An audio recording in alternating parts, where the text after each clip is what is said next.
Un bouclier antimissile pour protéger les États-Unis, c'est la dernière idée du président américain Donald Trump qui enchaîne les signatures de décrets et les mesures depuis son arrivée au pouvoir la semaine dernière. Mais alors, que compte faire exactement Donald Trump? Comment est-ce que ce bouclier fonctionnerait et de quoi veut-il se protéger? Salut, c'est Hugo, j'espère que vous allez bien. C'est donc le sujet à la une des actualités du jour. Et au passage, pas d'inquiétude, cette semaine, on ne va pas parler que de Donald Trump. Alors évidemment, c'est très important de suivre ce qui se passe en ce moment aux États-Unis. Mais il y a plein d'autres sujets aussi qu'on veut traiter dans les prochains jours. Donc on continuera à suivre les États-Unis, mais on évoquera évidemment d'autres sujets dans les prochains jours. Nous devons commencer immédiatement la construction du bouclier antimissile dôme de fer le plus avancé technologiquement. Ces mots, ce sont ceux de Donald Trump devant des élus républicains, donc des élus de son propre camp, qui étaient réunis en Floride ce lundi aux États-Unis. Selon le président, ce nouveau système sera entièrement fabriqué aux États-Unis. Mais alors, de quoi est-ce qu'on parle exactement? Eh bien déjà, il faut comprendre que l'expression de dôme de fer, ça fait donc référence au système de défense israélien, un système qui protège Israël des attaques de missiles, de roquettes, mais aussi de drones. Grâce à lui, Israël peut reconnaître, intercepter et détruire ses roquettes et drones 24 heures sur 24, 7 jours sur 7, et peu importe les conditions météorologiques. Alors évidemment, c'est pas un dôme à proprement parler, mais c'est un ensemble d'unités mobiles qui sont posées par exemple sur des camions et qui sont capables de tirer eux-mêmes des missiles guidés par des radars et qui sont capables de rentrer donc en choc en quelque sorte avec des roquettes par exemple pour les faire exploser en plein vol et éviter donc des dégâts beaucoup plus importants. Le dôme de fer, on en a déjà parlé dans ce format des actualités du jour, il a déjà intercepté des milliers de roquettes depuis sa mise en service en 2011. Selon ses concepteurs, il aurait un taux d'interception d'environ 90%, c'est donc pas un taux d'efficacité de 100%, mais tout de même c'est très efficace. Et c'est un système qui est développé depuis 2006 en Israël, sachant que les États-Unis ont fini par apporter leur expertise et à financer ce système à hauteur de plusieurs milliards de dollars à partir de 2011. Bon, Trump a donc présenté ce dôme de fer américain comme un système qui permettrait de contrer les missiles balistiques, hypersoniques,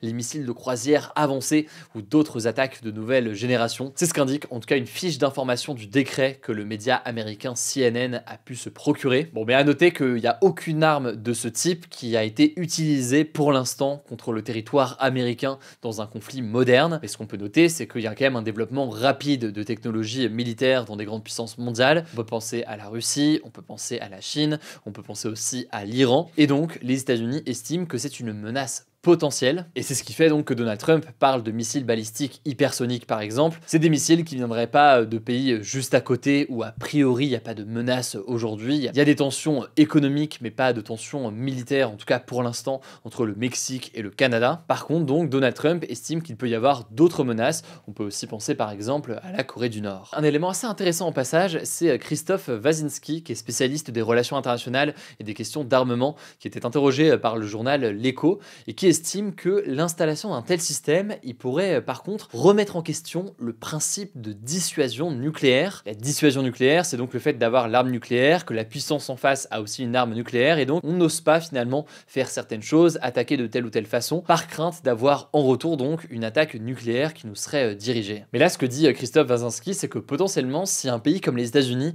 est capable de dire bon bah c'est bon, maintenant on a un bouclier antimissile ultra puissant qui est capable de nous protéger dans tous les cas, et bien peut-être que ça viendrait bouleverser certains équilibres, alors je dis équilibre avec des grosses guillemets, mais certains rapports de force en tout cas qu'on avait jusqu'ici. Bon maintenant, est-ce que c'est réellement possible de mettre en place un dôme de fer comparable à celui qu'a Israël, et ce dans un pays aussi grand que les États-Unis? Eh bien en fait, il faut comprendre que le dôme de fer tel qu'on l'entend habituellement, c'est surtout un dôme qui est efficace contre des attaques menées à courte ou moyenne distance. C'est pas vraiment fait pour des missiles par exemple à portée intercontinentale, mais ce qu'il faut noter, c'est que la défense israélienne a une autre composante qui est appelée Arrow 3, qui est elle capable de contrer des missiles de plus longue portée. Et c'est un système qui a été utilisé plusieurs fois, par exemple pour intercepter des drones et des missiles lancés par l'Iran, ou encore ceux lancés début janvier depuis le Yémen par les rebelles Houthis. Bon, et puis pour nuancer tout de même tout ça, il faut bien noter que évidemment aujourd'hui, les États-Unis, ils ont déjà un système de défense. Simplement, là l'idée serait de mettre en place un plan beaucoup plus important. Alors le document consulté par CNN ne précise pas le coût de ce nouveau dôme de fer américain américain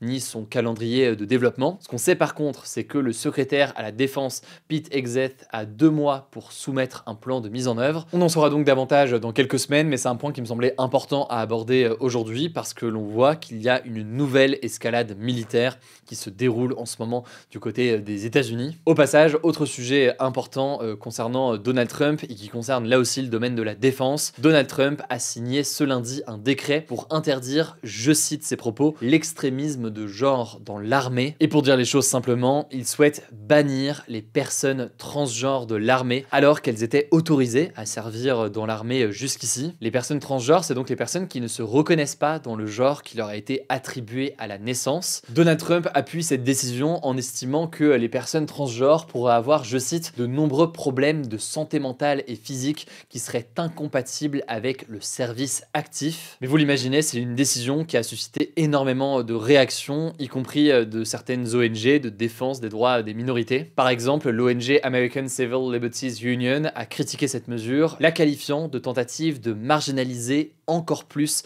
les personnes transgenres et les exclure encore plus de la vie publique. Il y aurait actuellement au sein de l'armée américaine entre 9000 et 14 000 personnes transgenres sur les 2,1 millions de militaires américains. C'est donc une infime minorité en proportion au sein de l'armée américaine, mais c'est tout de même plus de 10 000 personnes dont la vie et le quotidien pourraient radicalement changer avec cette décision dans les prochains jours. On aura l'occasion évidemment d'en reparler, mais je vous mets dès maintenant des liens en description pour en savoir plus. Je vous laisse avec Blanche pour les actualités en bref et je reviens juste après. Merci Hugo et bonjour à tous. On commence avec cette actu. Gérald Darmanin, le ministre de la Justice, a présenté ce lundi au procureur ce qu'il prévoit concernant la lutte contre le trafic de drogue, une priorité absolue selon lui. Il invite notamment à se concentrer sur les organisations criminelles en traquant en particulier les circuits de blanchiment d'argent, donc le fait de dissimuler de l'argent acquis illégalement en faisant croire qu'il vient d'une source légale. Deuxième priorité, les violences aux personnes sans forcément de lien avec le trafic de drogue. Un traitement prioritaire devra selon lui être proposé aux femmes et aux enfants victimes de violences avec des efforts intensifiés contre les crimes haineux comme l'homophobie, le racisme ou encore l'antisémitisme. Les victimes devront globalement être mieux accueillies, informées et accompagnées tout au long du parcours pénal, y compris dans la phase post-sententielle, donc après la condamnation. Gérald Darmanin souhaite aussi l'augmentation de la mise en place d'obligations de quitter le territoire français ou OQTF, ainsi que des expulsions pour les criminels d'origine étrangère. Il aimerait aussi désigner 100 juges pour enfants supplémentaires d'ici à 2027. Je vous mets des liens en description si vous voulez en savoir plus. Deuxième actu, l'Assemblée nationale a voté ce lundi à l'unanimité un texte pour interdire le démarchage téléphonique sans consentement. Concrètement, ça signifie que les démarcheurs téléphoniques ne pourront pas vous contacter si vous n'avez pas donné votre accord. Alors on ne sait pas encore quelle forme ça pourrait prendre, mais ça pourrait par exemple être en s'inscrivant sur une liste qui indique que vous autorisez à ce qu'on vous contacte. Jusqu'ici c'était l'inverse, les démarcheurs pouvaient tous vous contacter, sauf si vous étiez inscrit sur la liste Blocktel. La liste ne bloquait cependant pas tous les démarchages, comme ceux pour la rénovation énergétique par exemple. Alors l'objectif de cette mesure, c'est de réduire le démarchage téléphonique, parfois incessant, mais aussi de limiter la possibilité d'arnaques qui sont assez fréquentes. Pour être adopté, le texte doit désormais être validé au Sénat. Troisième actu, dans la bande de Gaza, les femmes enceintes et leurs bébés sont constamment exposés au risque d'une mort évitable, selon un rapport de l'ONG de défense des droits humains Human Rights Watch publié ce mardi. Le rapport cite notamment des soignants et des données d'autres ONG ou encore de l'ONU. Selon l'ONG, l'offensive israélienne dégrade considérablement l'accompagnement et la sécurité des femmes enceintes palestiniennes à Gaza. Elle fait état d'un manque d'hôpitaux et de services de natalité, mais aussi d'équipements. Le suivi des grossesses est rendu compliqué par les bombardements et les déplacements, et l'accès à des structures sécuritaires n'est pas garanti, ce qui empêche les examens qui sont habituellement pratiqués. Les accouchements sont devenus aussi très difficiles. Certaines femmes doivent parfois quitter l'hôpital seulement quelques heures après avoir accouché à cause des flux de blessés. Le manque de nourriture et d'eau crée aussi des complications chez les mères et leurs bébés qui naissent souvent prématurés ou très maigres et ne peuvent pas être prises en charge à cause du manque de couveuses. Après l'accouchement, les femmes ont aussi plus de difficultés à allaiter, aussi à cause du stress des affrontements. Selon la Fédération internationale des plannings familiaux, les fausses couches ont augmenté de plus de 300% à Gaza depuis octobre 2023. Human Rights Watch a appelé Israël à assurer l'accès des Palestiniens aux soins et produits de première nécessité, précisant que le cessez-le-feu seul ne suffira pas à améliorer les conditions de vie des civils à Gaza. Quatrième actu, je voulais vous parler à nouveau de ce qui se passe actuellement en République démocratique du Congo et plus précisément dans la ville de Goma. De violents combats ont eu lieu ce lundi, faisant au moins 17 morts et 370 blessés, dont des bébés. On en parlait ce lundi, les soldats du M23, cette milice armée soutenue par le Rwanda, sont entrés dans la ville de Goma, la plus importante ville de la zone du Nord Kivu. Le gouvernement a confirmé la présence de troupes rwandaises dans la ville et a affirmé travailler à éviter le carnage. Goma compte 2 millions d'habitants, dont la moitié qui sont des déplacés suite au conflit. L'ONU a dénoncé une situation extrêmement inquiétante, expliquant se concentrer sur les civils de la ville qui paient le prix le plus élevé. À l'heure actuelle, il est difficile de savoir quelles zones sont contrôlées par quel groupe, mais les soldats du M23 auraient pris le contrôle de l'aéroport de la ville, selon plusieurs sources diplomatiques et sécuritaires citées par l'agence de presse Reuters. À noter qu'en marge, des manifestants s'en sont pris à plusieurs ambassades de la capitale de la République démocratique du Congo, Kinshasa, dont celle de la France, en marge d'une offensive du groupe armé M23 dans l'est du pays. Cinquième actu, DeepSeek, une société chinoise d'intelligence artificielle, fait trembler les géants de la tech américaine depuis quelques jours. La bourse américaine s'est ouverte en forte baisse ce lundi. Concrètement, certains grands acteurs de la tech ont fortement baissé en valeur, comme l'entreprise Nvidia, le leader des fabricants de puces destinées à l'IA. Pour vous donner une idée, sa valeur boursière a perdu près de 600 milliards de dollars en une seule journée. Cette crainte elle est due au fait que DeepSeek pourrait devenir un concurrent sérieux à OpenAI, l'éditeur de l'IA ChatGPT. En fait, l'entreprise chinoise a créé un modèle d'IA conversationnel aux capacités comparables à celles de ChatGPT ou Google,